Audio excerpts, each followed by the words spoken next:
রাজ্যের গরিমা মুখ্যমন্ত্রী নষ্ট করেছেন, রাজ্যপাল প্রসঙ্গে কাঁচরাপাড়ায় বললেন অর্জুন সিং।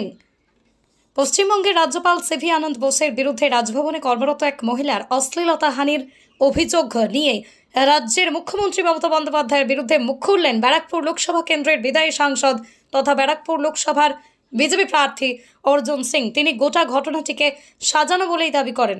পরে পাশাপাশি তিনি এমন ধরনের মিথ্যা অভিযোগের আগে আইএসএফ বিধায়ক নওশাদ সিদ্দিকের বিরুদ্ধে রাজ্যের মুখ্যমন্ত্রী পুলিশকে অপব্যবহার করে পড়েছেন বলেই দাবি করেন।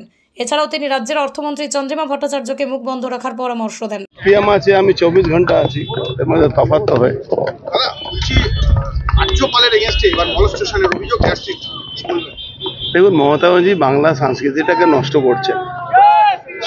সব ব্যাপারে বাংলার মায়েদের, মহিলাদের সম্মান হানি উনি করেন সবসময়। ইভেন আপনি মনে আছে যে মাইনরিটি ভোটের উপরে ওনার সরকার চলছে, সেই মাইনরিটি একজন লিডার নওশাদ সিদ্দিকীকে উনি মোলেস্টেশন কেসে ফাঁসিয়েছেন। নওশাদ থাকে হুগলিতে, একজন মুর্শিদাবাদের মহিলাকে নিয়ে এসে সল্টলেকে সব্যসাচী দত্তকে দিয়ে কেস করিয়েছিলেন। কেসটা ধোঁয়া হয়ে গেল, কিচ্ছু নেই।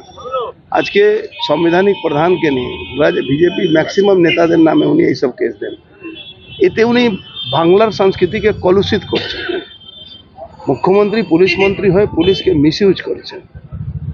বাংলা সংস্কৃতিতে সারা দেশে কোনো একজন বাংলার মানুষ যখন কোনো অন্য রাজ্যে থাকে তাকে দাদা বা বাঙালি বাবু বলা হয়, আর উনি বাংলার অস্মিতাকে নষ্ট করছেন।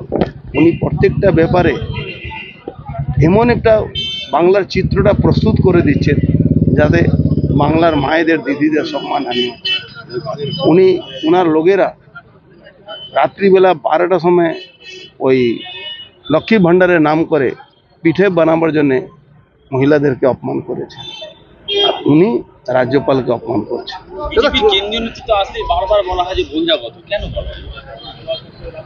মমতা ব্যানার্জি সব কিছু মিথ্যা কথা বলার উপরে, উনি তো এমনি পিএইচডি করেননি, এই মিথ্যা বলার জন্য পিএইচডি করেছেন।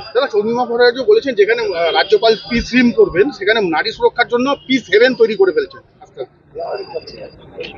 চন্দ্রিমা ভট্টাচার্য ব্যাপারে ওনাকে আমি সাজেশন দেব, ওনার এইসব নিয়ে মুখ খোলা উচিত না। ওনার ব্যাপারে যদি কেউ মুখ খুলতে শুরু করবে তাহলে অসুবিধা হয়ে যাবে।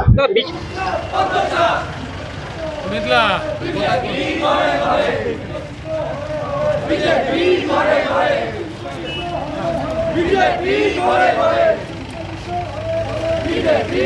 ঘরে